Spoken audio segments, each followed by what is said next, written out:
Oi, pessoal. Estou aqui então para gravar a nossa aula sobre o perspectivismo do Eduardo Viveiros de Castro.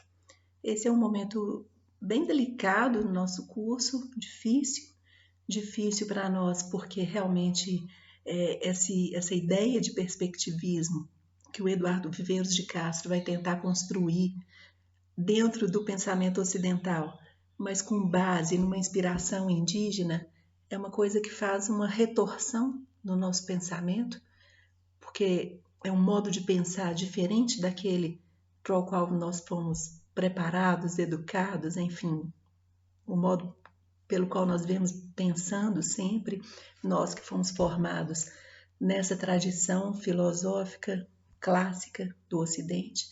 Então, a dificuldade diz respeito principalmente a isso. Não é a mesma dificuldade técnica que a gente tem, às vezes, ao ler um texto do Hegel, do Kant, por exemplo, mas uma dificuldade que fala do princípio mesmo, do ponto de onde parte o pensamento. Então, a gente vai tentar fazer uma aproximação. Eu acho que vale a pena, porque acho que isso a gente está aqui num cerne do que seria talvez um pensamento genuinamente brasileiro, dos povos que viveram aqui nessa terra desde sempre, desde antes da chegada, né, de qualquer tipo de cultura europeia, e que agora, através do antropólogo Viveiros de Castro, isso vem sendo trazido para um campo propriamente do pensamento, da filosofia. Então, acho que realmente vale a pena a gente tentar se aproximar um pouco, sem grandes pretensões, sem que nenhum de nós, nem eu mesma, saia daqui com uma compreensão claríssima disso tudo. A cada ano que eu trabalho um pouquinho esses textos, eu sinto que eu entendo um pouco mais, mas ainda acho bastante difícil, realmente. Então, vamos só relembrar que é a terceira vez, então, que a gente vai se deparar com esse autor, que é o Eduardo Viveiros de Castro, terceira e última nesse semestre. Primeiro nós lemos aquela aula pública dele, né, na nossa primeira aula após a apresentação inicial, em que ele dava para nós uma panorâmica geral do seu modo de compreensão do Brasil hoje. Foi uma aula mais para sensibilizar mesmo a nossa apreensão desse universo chamado filosofia no Brasil, ou do Brasil, ou brasileira. Depois a gente, né, quem teve a oportunidade no livro A Queda do Céu, o prefácio é do Viveiros de Castro. Quem tiver curiosidade de ler, é um texto que realmente vale muito a pena para entender melhor aquele conjunto de textos do Davi Copenau. E agora nós vamos ler um texto realmente propriamente antropológico e que também traz para nós uma fonte de pensamento muito interessante do Viveiros de Castro, que então, como também eu já disse outras vezes, é um antropólogo, trabalhou muito tempo com pesquisas de campo entre índios da Amazônia, mas ao elaborar o seu pensamento antropológico, ele se aproxima mesmo, ele fica realmente numa fronteira com a filosofia, porque ele pretende, como vocês leram aí no início do texto da entrevista que eu pedi para lerem, chamada, né, O Perspectivismo é a Antropofagia Oswaldiana em Novos Termos. Só por esse título vocês entendem o porquê da escolha desse texto nesse momento do nosso curso, porque a gente acabou de tentar pensar um pouco a própria antropofagia. Enfim, no início dessa entrevista, acho que uma das primeiras coisas que ele fala é que o interesse dele como antropólogo não está só no vivido dos povos da Amazônia, mas também no seu pensado. Então, ele está interessado, a partir da pesquisa antropológica, em também compreender como é que os índios pensam, e não apenas como eles vivem. Então, ele não vai dizer nos seus trabalhos só sobre os modos de vida, os costumes culturais, as práticas, os rituais, ainda que vá também falar disso tudo. Isso é o trabalho básico, né, de um antropólogo em pesquisa de campo. Mas também ele está interessado em saber como eles pensam. E como um povo pensa é o princípio de sua filosofia, né? Toda filosofia parte dessa ideia. Quando a gente dizia no mito, estão as primeiras fontes de pensamento de um povo.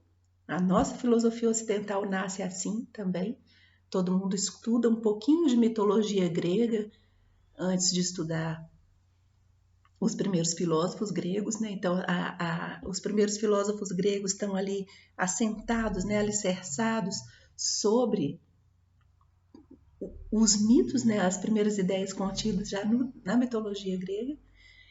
E para nós aqui no Brasil, então, a gente viu um pouquinho com Schopenhauer algumas histórias míticas do povo Yanomami, e a partir disso, a partir do seu modo de pensar o mundo, de organizar miticamente o mundo, é possível aprender também o seu pensado, para usar aqui o vocabulário mesmo do Viveiros de Castro. Então, se ele está interessado no pensado, é que faz parte para ele da antropologia essa busca. E porque ele próprio, como antropólogo, é um pensador também. E por isso eu trouxe ele para o nosso curso. E sendo um pensador, ele está interessado em entender o pensado do indígena que ele pesquisa, mas também em construir um pensamento próprio. E acho que isso ele vem fazendo com bastante força e bastante propriedade. Ele vai dizer da inspiração oswaldiana, né, que justifica o título dessa sessão que eu pedi para vocês lerem, justifica também a minha escolha desse texto e essa minha intuição de que estaria aí nessa sequência, né, de ideias, o pensamento indígena, o modernismo, especialmente na figura da antropofagia oswaldiana, e o perspectivismo colocado pelo Viveiros de Castro. A gente encontra nessa sequência um fio de pensamento genuinamente brasileiro, e aqui ele explicita para nós o que é a inspiração oswaldiana do seu trabalho, né? Ele vai dizer que o pensamento que ele encontra nos seus estudos com os povos indígenas da Amazônia, é a ideia de que o pensamento é potência de alteridade. A palavra alteridade vai ser muito importante para a gente aqui, no sentido de compreender o modo como o pensamento, esse pensamento ameríndio, né, dos índios da América do Sul, esses índios mais especificamente da Amazônia, eles têm um pensamento aberto para o que ele não é, aberto para essa alteridade que pode vir e assaltar ou interpelar, a gente pode usar aí várias palavras diferentes, mas um pensamento que não é fechado em si mesmo. E a gente lembra daquela máxima do Oswald de Andrade, né? Só me interessa o que não é meu. Isso seria a lei do homem, lei do antropófago. E mais para frente o Viveiros aqui vai brincar que essa é a lei do antropólogo também.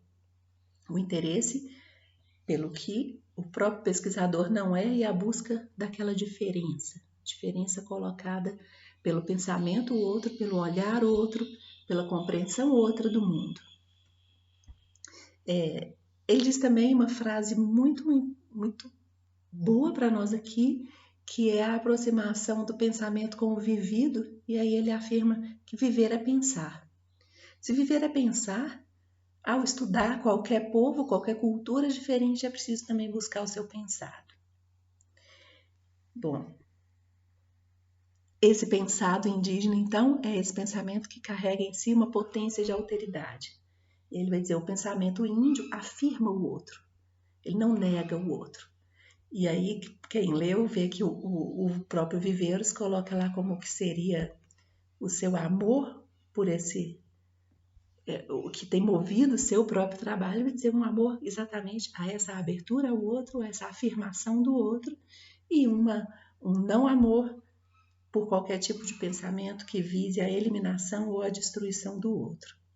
Então esse é o posicionamento político também do Viveiros de Castro, que a gente já viu muito claramente naquela aula lá, na aula daquele texto sobre, né, o Brasil propriamente, e esse posicionamento político leva o Eduardo Viveiros de Castro a afirmar que, então, a partir já de um referencial antropológico que tem a ver com o pensamento dos povos que ele estuda, uma afirmação da alteridade e uma tentativa de afastamento das formas de pensamento que neguem o outro. Isso tem a ver com todos os processos do que a gente chama atualmente seja de tolerância ou de não fascismo, né? Qualquer coisa que contenha em si esse germe de pensamento ou de ação que pode gerar a eliminação do outro, é o que aqui a gente gostaria de rechaçar ou de deixar distante.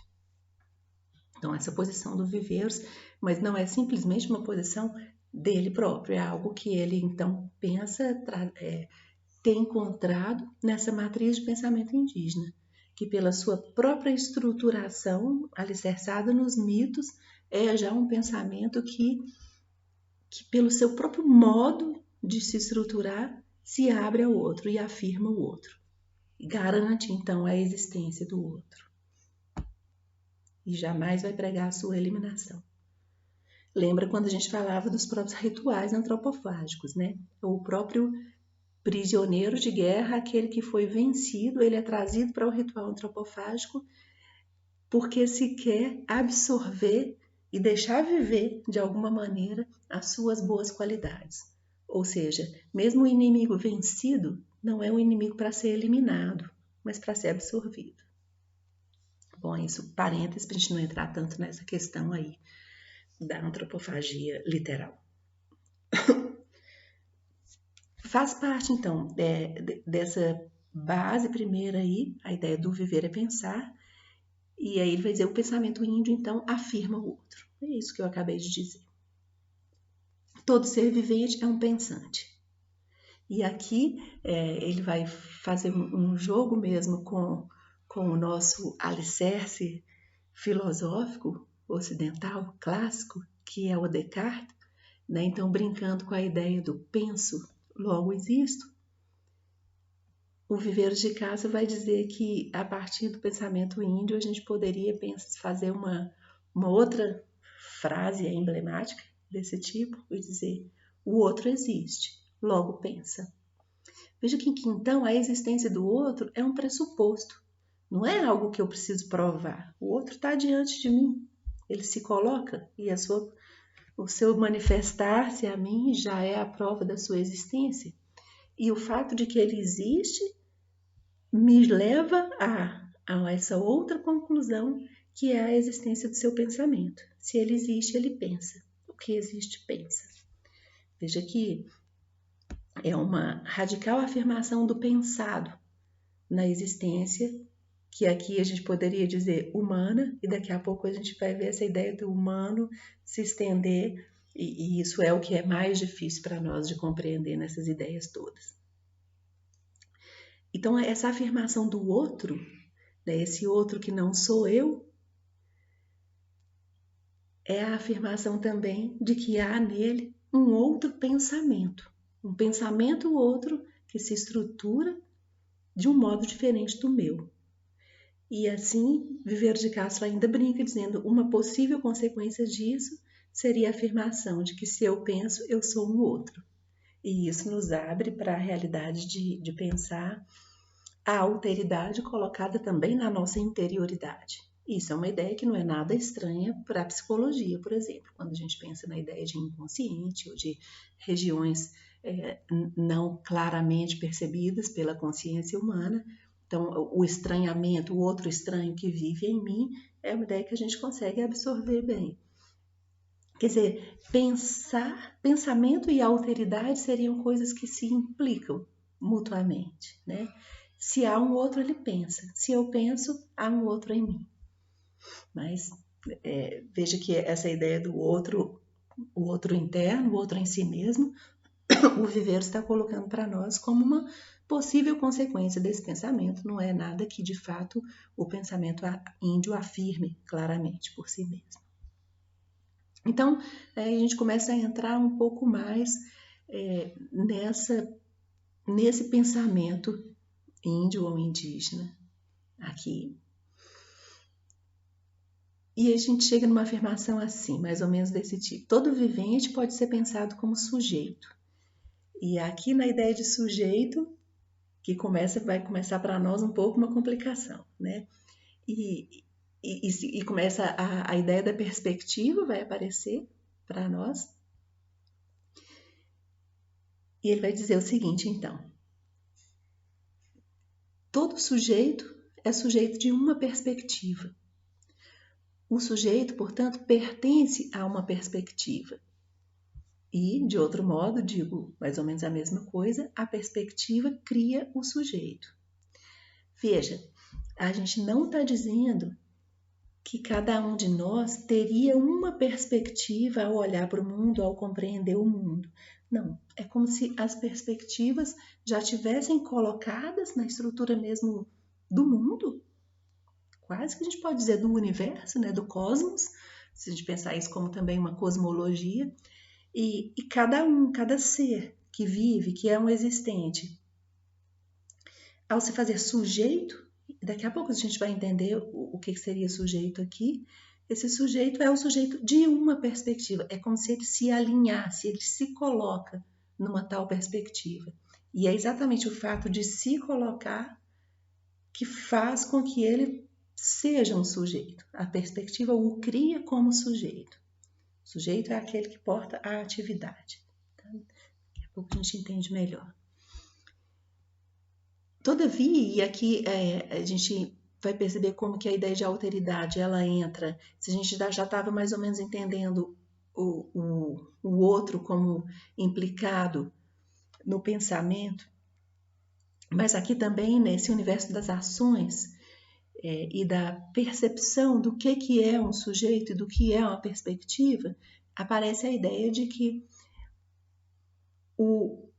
essa tal perspectiva a que um sujeito pertence, ela só pode ser vista pelo outro. É o outro que vai me dizer ou vai me ver como sujeito. Ou seja, vai me colocar, me localizar numa dada perspectiva e na posição do sujeito. O próprio sujeito não se percebe assim. É preciso que um outro o veja assim para, de fato, ele poder ser considerado o sujeito de uma perspectiva.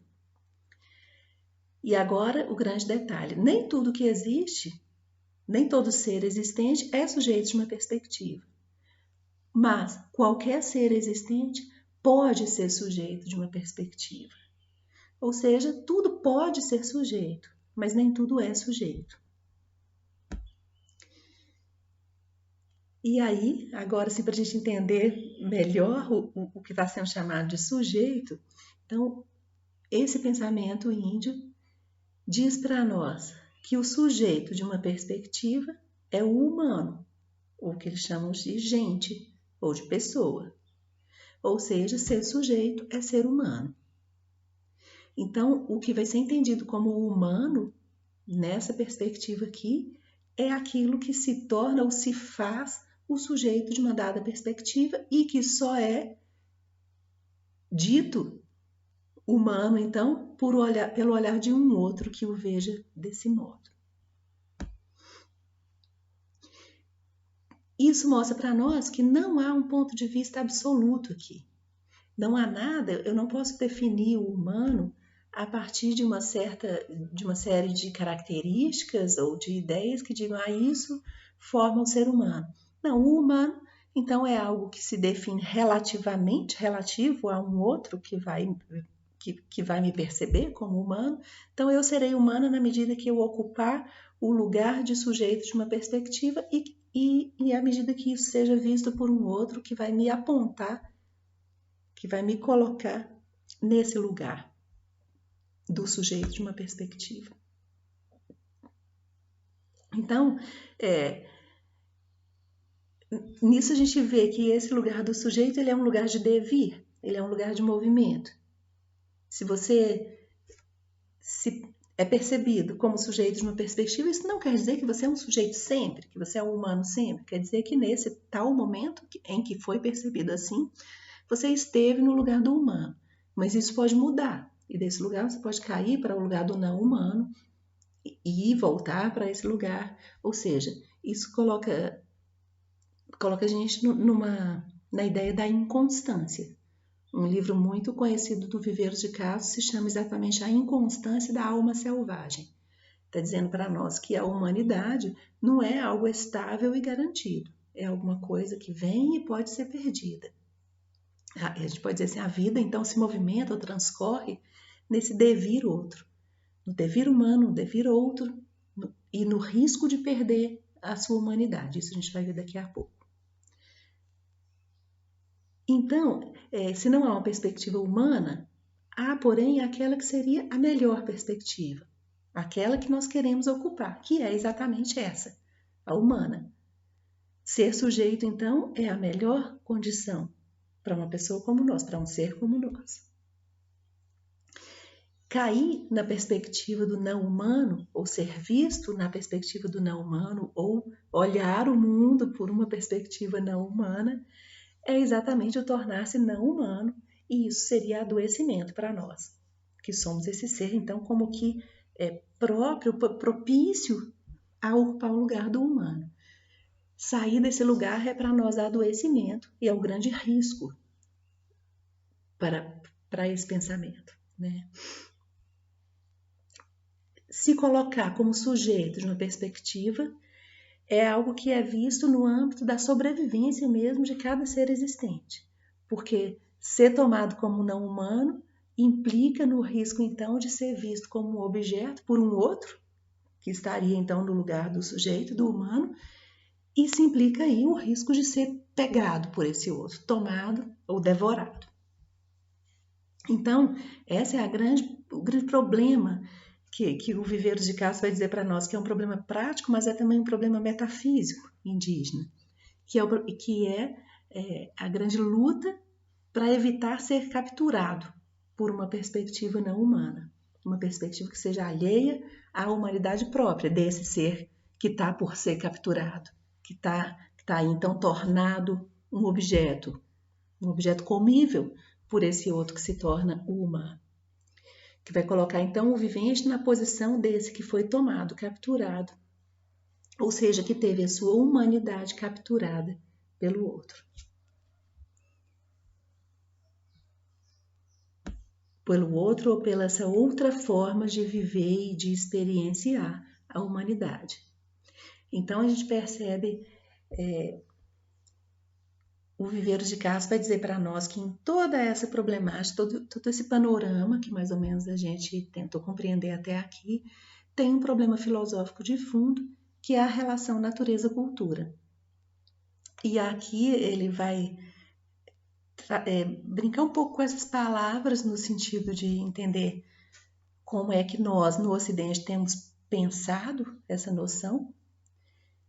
E ele vai dizer assim, para o ocidental, a gente tem um ponto fixo a partir do qual se movimentam outros pontos que são variáveis no nosso modo de compreender, né, a estrutura de como vivem as pessoas humanas. Então, ele está falando muito do olhar do antropólogo, e o ponto físico seria a natureza, o ponto fixo, desculpa, seria a natureza. A natureza é a mesma, a natureza que eu vejo aqui da minha janela, ou que o índio vê, ou que qualquer povo nesse planeta vê, teria uma fixidez dada pela realidade física. Então, isso seria o universal. O universal é aquele que é sempre o mesmo. Então, a natureza seria esse ponto fixo. O ponto de vista do modo como nós normalmente entendemos, quando a gente diz assim, cada um tem o seu ponto de vista, cada um vê o mundo a partir do seu próprio ponto de vista, isso seria o variável. Com isso se quer dizer que a gente teria uma natureza e várias culturas. E aí isso normalmente se chama de multiculturalismo. Então, uma variação cultural em torno desse ponto físico fixo que é a natureza. Ou seja, um sujeito múltiplo, né, um sujeito variável, em busca de uma ideia universal que possa fundamentar o seu pensamento e alicerçar até o tipo de perguntas que ele vai fazer sobre o mundo, o que alicerça a pesquisa, a ciência, enfim, tudo isso. Então, o comum compartilhado é o que possibilita a relação, né? É a partir do que todos compreendem que a gente pode se relacionar. O pensamento indígena, do modo como aparece aqui para nós, vai trabalhar de uma outra maneira. Quer dizer, para o índio da América isso vai parecer de um modo inteiramente novo, inteiramente outro. E ele vai dizer, em vez de pensar como nós, ocidentais, que é possível se relacionar a partir do ponto comum, para o índio, segundo Viveiros de Castro, se passa o oposto. Qualquer possibilidade de relacionamento vai se dar onde há a diferença. É a partir da diferença, é com a diferença que se pode travar diálogos e colocar em movimento esse pensamento, então, aberto ao outro e que afirma o outro. O interesse, aquilo que gera movimento no pensamento, que é exatamente o interesse a partir de onde pensar, é sempre despertado por aquilo que diz da não identidade. Um eu vai se colocar a pensar quando se defronta com aquilo que ele não é. Então, e aqui o Viveiros traz para nós um pouco da mitologia, que acho que esse mito aqui é quase que aquele que a gente leu com Davi Copenaua, a ideia de que houve um tempo em que tudo era humano.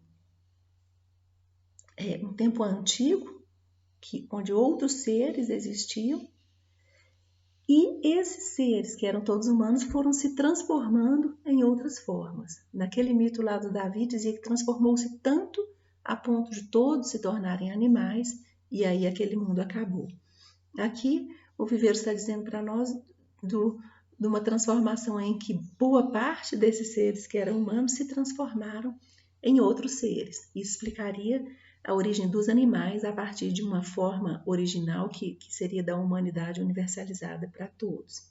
Então, a humanidade seria o fundo universal do cosmos, e daí a frase tudo é humano. Aqui eu já estou entrando um pouco no outro texto, que é o se tudo é humano, então tudo é perigoso, que eu nem diz para vocês lerem, só realmente quem tivesse um interesse, mas eu vou entrar um pouquinho porque eu acho que ele ajuda a gente a compreender melhor essa ideia que está colocada aqui de fundo sobre o que é a perspectiva, o que é esse modo de pensar que poderia ser entendido como não humano. Então, só para a gente aproximar um pouco mais dessa compreensão aí do Viveiros de Castro. Então, tudo é humano porque tudo originalmente foi humano. A humanidade seria, então, a condição de partida, o ponto inicial do cosmos. Então, fazendo uma síntese dessa ideia, o Viveiros diz para nós, para o pensamento ocidental, os humanos são animais que ganharam alguma coisa, têm algo a mais. A nossa racionalidade, a capacidade cerebral, enfim, o que seja que nós teríamos a mais em relação aos animais. Para os índios da América, os animais são humanos que perderam alguma coisa. Todos eram humanos e, tendo se despido de algo, formou-se, criou-se, originou-se todos os outros seres que seriam os animais. Todavia, se a origem de todos é a humanidade, está claro, desde o início, desde sempre ao indígena, que todos os animais têm alma. São, portanto, humanos. Se a alma é aquilo que marca e caracteriza o humano, o que tem alma é humano, todos os animais têm alma, todos os animais são humanos. E aí a gente vai ver algumas frases, algumas ideias que vão aparecer principalmente nos relatos míticos ou mesmo no modo de ação, de experiência vivida por esses povos. E aqui ele dá um exemplo assim, uma onça, ela revela a sua humanidade quando ela tira a sua roupa animal. Tirar a sua roupa animal é agir como um sujeito, agir como sujeito de uma perspectiva.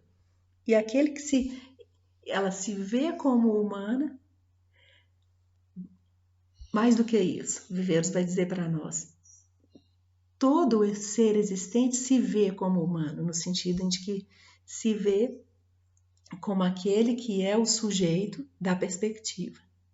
E aí a gente entende melhor isso nos exemplos que dizem respeito ao ato de comer. Aquele que come, o que é o predador, é o que é sujeito nessa relação. Aquele que esse ser existente que se coloca, que se sente, que age de acordo com uma perspectiva que o torna sujeito, ele vai tratar o outro como não humano. E aquele que é comível, devorável, aquilo que se torna então a presa, o que vai ser o nutriente para a sua própria sobrevivência, é tido como o não humano. Daí a ideia de que ser capturado é ser devorado, certo? E esse é o maior risco para nós, porque nesse momento a gente perde a nossa perspectiva de sujeito e se torna ali esse outro colocado, dominado na mão de um outro que está aí colocado como sujeito. Vejo que essas são ideias difíceis para nós de entender numa realidade aí de fato vivida, pensada, mas se a gente dá um saltinho metafórico, isso já não é tão difícil de entender, né?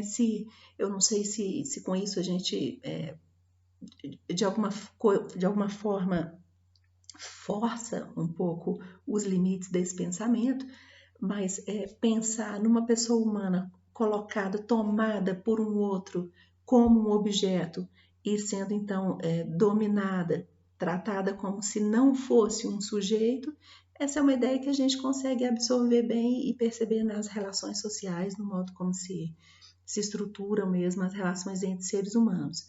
Onde houver dominação, onde houver eliminação da humanidade do outro, e se diz para nós que esse outro foi tomado, tratado como algo não humano e colocado a serviço, então, da sobrevivência, seja física mesmo ou simbólica de algum outro tipo. Ele passa a ser um nutriente para esse outro que é o sujeito e deixa, então, de ser também um sujeito, porque não foi visto como sujeito por esse que o aprisiona. Então, quando eles afirmam no início que ser sujeito de uma perspectiva é algo que precisa ser visto pelo outro, acho que aqui a gente entende isso também, que quando não se é visto como tal, quando não se é visto como um sujeito, você passa a ser passível de ser tomado como objeto, como presa, como nutriente, como aquilo que vai simplesmente servir a esse que está colocado ou se vendo e se vendo na situação do sujeito e que é visto também pelo que foi capturado como um sujeito, como humano que pode capturar, tomar para si. Então, toda espécie se vê como humana e vê a outra espécie como presa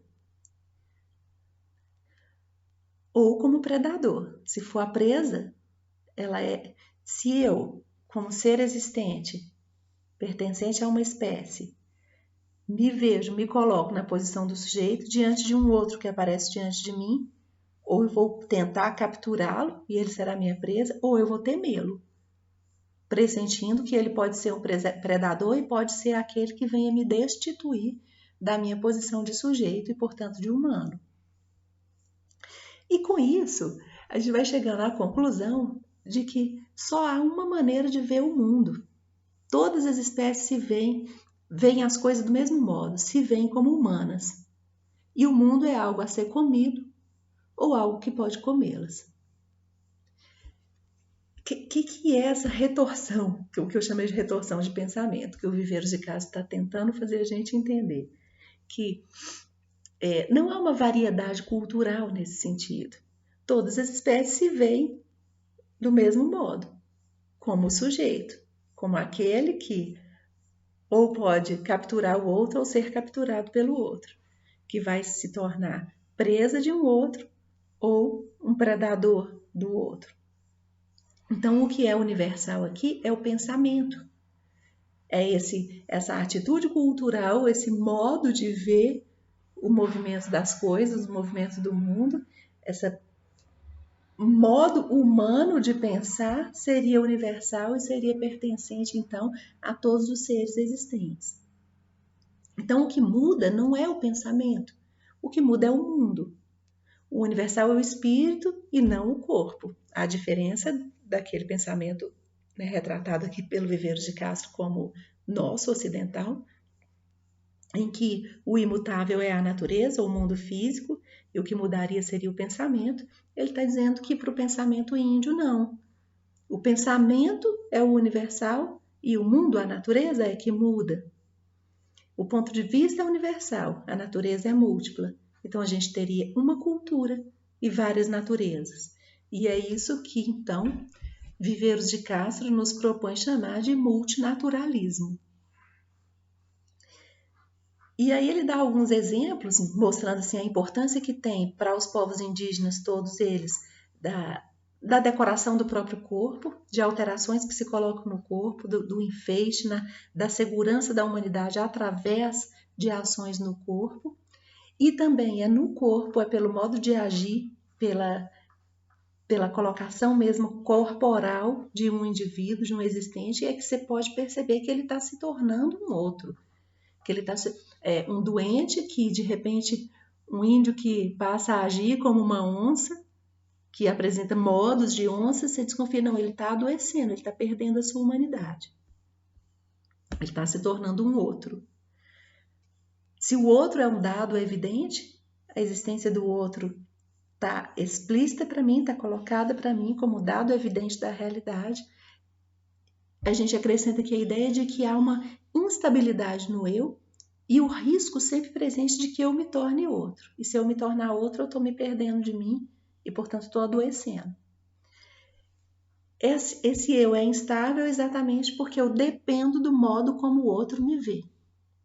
E se o outro me vê como um objeto ou como uma presa e vier para cima de mim para me aprisionar ou, em última instância, para realmente me comer, me devorar, me destituir completamente da minha humanidade, eu perco o meu eu e eu adoeço nisso. Ele vai dizer um exemplo assim, se eu sou devorado por uma onça, o ponto de vista da onça é o da humanidade e eu seria a sua comida. Ou, usando o vocabulário índio, eu seria o seu peixe assado.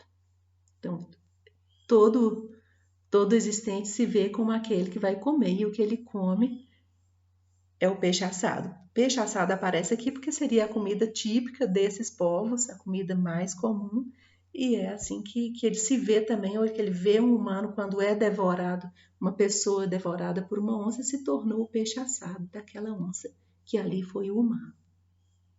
Então, o humano é perigoso, o humano é o que pode matar, o humano é o que pode comer o outro, destituir o outro da sua humanidade, aprisionar o outro. O humano é o que pode comer ou nos comer. Daí o título, né, dessa sessão, que seria Se tudo é humano, então tudo é perigoso. Pensar que tudo é humano não é nada que possa nos acalmar. Muito ao contrário.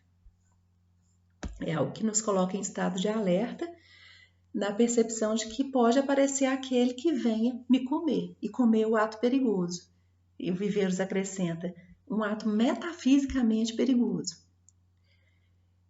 E aqui a gente vai entrar numa outra questão, que é essa carne comida precisa ser dessubjetivizada. Pela ação do xamã, o xamã a gente já conhece lá dos textos do Schopenhauer, é preciso que essa carne devorada ou comida não tenha sido esvaziada do espírito do animal que ali estava, para que ele não se vingue, não venha a ser um instrumento de vingança diante daquele que o comeu. A gente vai ver um pouco então as ações do xamã nesse sentido. Não vou me estender muito sobre isso, acho que aqui já está ficando muito longo esse vídeo, mas importa para nós aqui só um detalhe interessante, importante, que é a ideia de que é o xamã que é capaz de se transformar outro, de se tornar outro, e assim entrar em contato com outro tipo de seres, como a gente viu lá quando lia o texto de A Queda do Céu. Mas só o xamã pode isso. Um outro que não xamã, que se torne outro, isso é doença, isso é algo que precisa ser então cuidado, tratado pelo xamã. Essa ideia de que tudo é humano faz com que o índio perceba o mundo como muito cheio, muito carregado de humanidade. Não há sentimento de vazio nem de solidão para esses povos, que percebem então esse risco colocado em toda parte, uma humanidade muito presente, muito excessiva no mundo, e a ideia de que é preciso prestar atenção, tomar cuidado com tudo, porque a qualquer momento pode vir esse outro que me devora, que me destitui, que me toma como um objeto, que me destitui da minha humanidade. Aí vocês a gente tem aquele relato sobre a dúvida espanhola e a dúvida indígena sobre se os índios são brancos ou se os índios são humanos, ou na dúvida indígena se os brancos são humanos.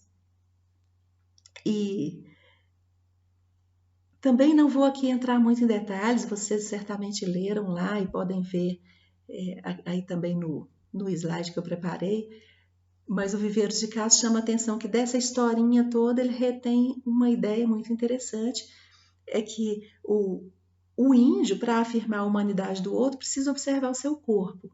O europeu, para afirmar essa humanidade, observa a sua alma. A alma, como a gente já entendeu aqui, para o índio a alma não muda, todo ser existente tem alma. Então, para saber, e o ser existente pode ser um ser invisível, certo? Então, é preciso comprovar que essa pessoa tem um corpo perecível, para ela ser de fato entendida como humano. Ao contrário, para o espanhol é o corpo que sempre está presente, que faz parte de tudo, é a matéria que constitui tudo que existe, e para afirmar a sua humanidade é preciso descobrir se ele tem alma. Essa seria então uma mudança de ponto de vista, de uma maneira que a gente entende melhor essa expressão e que possibilita que a gente entenda de onde estão partindo esses pensamentos. Bom, a gente vai chegando na conclusão do texto, se tudo é humano, então tudo é perigoso, e também do que eu gostaria de apresentar para vocês aqui. E o Viveiros vai colocar para nós uma preocupação aqui quando ele diz que está interessado na alteridade no outro, se ele está em busca desse tipo de pensamento é porque o próprio pensamento dele gostaria de se estruturar dessa maneira, né? O interesse pelo que ele não é, ele, um antropólogo, alguém pensado nessa matriz de pensamento que é europeia, afinal de contas. E ele coloca a questão assim, como se pode não ser europeu? E é isso que também eu coloco para nós aqui, para vocês. Será que a gente consegue fazer com que o nosso pensamento seja não europeu e, portanto, capaz de perceber, de tocar um pouco um entendimento do que é esse pensamento índio e de como que ele se estrutura, como entender esse outro modo de pensar que parte de um alicerce tão diferente do nosso, que quase nos impossibilita de compreender. E aí o Viveiros, né, deixa essa questão colocada e fala mais um pouquinho, né, recolocando essa questão dos pontos de vista. E dizer, o ponto de vista é algo que circula e que precisa de um ponto central que não se move. Ele usa a imagem do compasso, né, pensa no compasso aquilo que tem uma estrutura no meio que fica ali fixa e a outra perna que se move. Mas depois ele vai dizer, não, mas essa parte fixa também gira sobre si mesma. Isso quer dizer que a fixidez, de certo modo, é também relativa. E aí, então, a afirmação de que a humanidade é relativamente universal. Se a gente estava dizendo da humanidade como ponto fixo, aquele que não se altera, e aqui ele entra com essa ideia de que não, isso também é passível de algum nível de movimentação e de alteração. Ela é relativamente universal, porque tudo pode ser humano, mas não é que tudo seja ao mesmo tempo humano. Duas espécies não podem ser humanas ao mesmo tempo. Isso diz, então, a nossa espécie é essa que tem tentado afirmar-se humana o tempo todo, e para isso destitui as outras da sua humanidade. Mas aí o índio nos alerta, não, mas essa outra espécie, ela pode ocupar o lugar do sujeito, porque há uma universalidade da humanidade que é relativizada a cada circunstância. Não estamos todos nós agora, de algum modo, colocados no lugar de presa em relação ao coronavírus? Só uma brincadeira, não sei se isso realmente frutifica em algum pensamento interessante, mas quem sabe a gente não pode, né, pensar um pouco por aí de que modo toda a nossa capacidade de ação se coloca nesse momento limitada, segurada, aprisionada. Quando eu digo que é só uma brincadeira, é que, não, se a gente pensa em todos os pesquisadores que estão aí criando condições de lutar contra esse outro né, que nos ataca agora, a gente pensa, não, a nossa possibilidade de atividade, de se fazer sujeito, está aí posta ainda. Eu diria que está em luta. Nós estamos, nesse momento, em luta de sobrevivência contra um ser que está nos aprisionando. Isso seria a consequência, né, para o indígena aqui, que uma onça pode se colocar como humana e faz com que o humano perca sua humanidade. Ou seja, cabe a nós, humanos, afirmar e fazer e criar permanentemente a nossa humanidade, porque ela está sempre em risco. Ela pode ser aprisionada.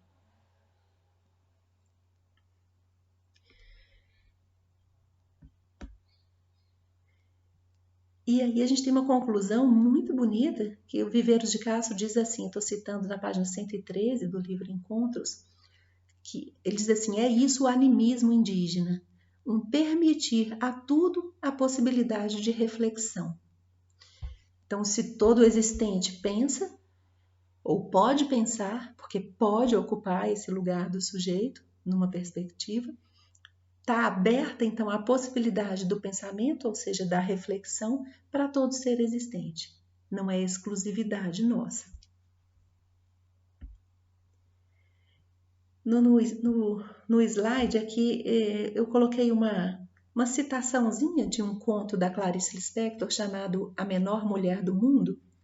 Eu vou ler para vocês, a gente ir realmente finalizando, vocês ficarem com essa imagem aí para pensar um pouquinho. E então ela estava rindo, e ela continuou fruindo o próprio riso macio. Ela que não estava sendo devorada.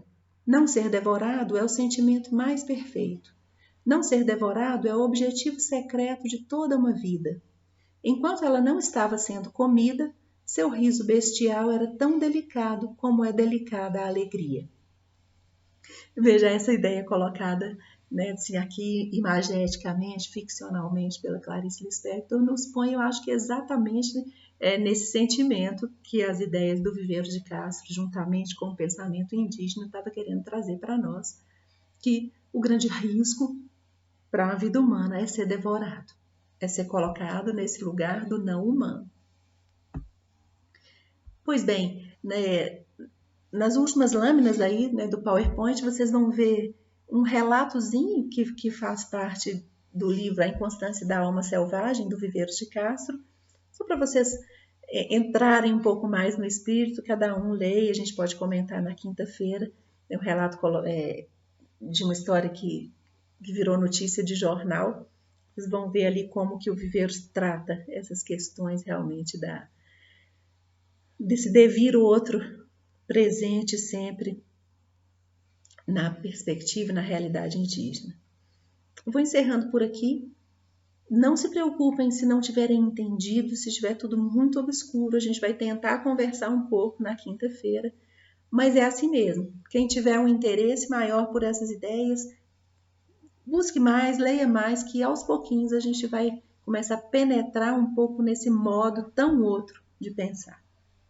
Obrigada, até mais.